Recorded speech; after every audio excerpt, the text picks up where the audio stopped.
Ako personally, kampante ko. Okay. Dili lang sa shooting incident nato dapat tanawon, no? Para sa ako, dili lang sa shooting incident nato dapat tanawon ang performance. Tanaw nato sa general performance sa isa ka Katibukan. PNP.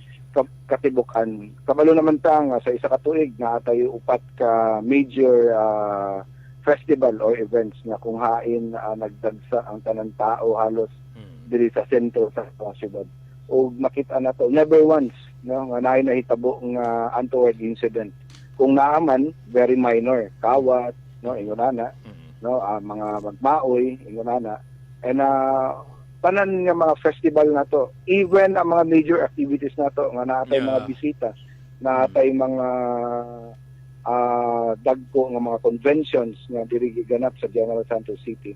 Never happened nga naay mga untoward incident. Only ang mga shooting incident in which kani nga mga perpetrators ang ginabantayan ani PNP. Yes. Mag-ingon ta nga kinahanglan na ay police visibility. Yes, na ay mga police visibility all over General Santos City. Paghanta og mga motorbike nga gi-issue. Ug makita nato na sila yung mga random checkpoint even if may panghitabo o wala. Kana lang James no, Yes, sir. ang kaning mga ingon-ani nga mga incident kabalutang kung naatay plano mangita kag lugar nga tirahon nimo imong kalaban dito sa lugar nga walay PNP.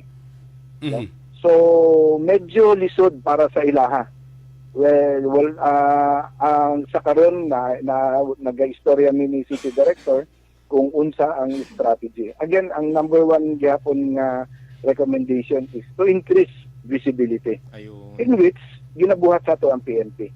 Makita nato sa social media, ginaingon nila, nagatulog-tulog ang PNP. Pero that's not actually true, no? Ang mga PNP nato, bisag asa nato makitaan, kada kanto na atay usahay makitaan. But sad to say nga it always happen na kung asa panghitabo, wala gyud PNP.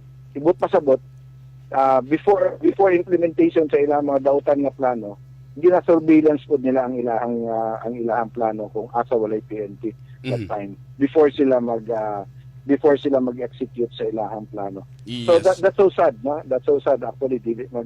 Even ako, ordinary citizen, naglisod ko og naglisod ko imagine kung unsaon unless siguro kung magdugang ang ato ang PNP makumpleto ang number of PNP required, siguro pwede ta makaingon nga every kanto na agi PNP ta makita, no? That's the time siguro nga kung naaman sila i-execute mas mapalayo na pod, mas mapalayo kung asa gihapon walay PNP. So siguro ang mga mangutana mo kung unsa ang ako ang recommendation as of the moment. Kabalo naman ta James, Jen, na atay Yes, mga sir. ordinance nga ginabuhat pero dili ingon na ka-effective. Tungod kay makaingon ta nga dili gihapon cooperative ang ato ang mga kaigsuonan. Like for example, ang ato ang CCTV ordinance. Kung mag-cooperate lang ang tanan negosyante sa CCTV ordinance, no? Ang author si former councilor Jun Abilata. Ang kanang ordinance na tanan establishment within General Santos City obligado magbutang og CCTV. So, ang ginaingon ako is dili lang siya dapat mahimong trabaho sa PNP, kung dili dapat tabangan nato ang PNP.